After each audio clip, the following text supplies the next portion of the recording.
It's lunchtime here at Mabel's Tanay.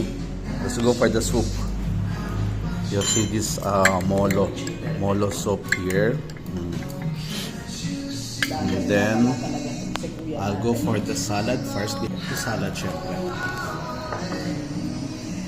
Okay. There we go.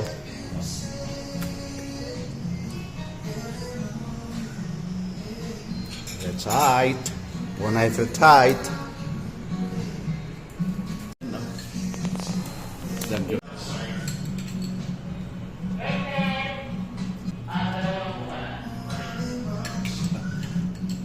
Ayan o.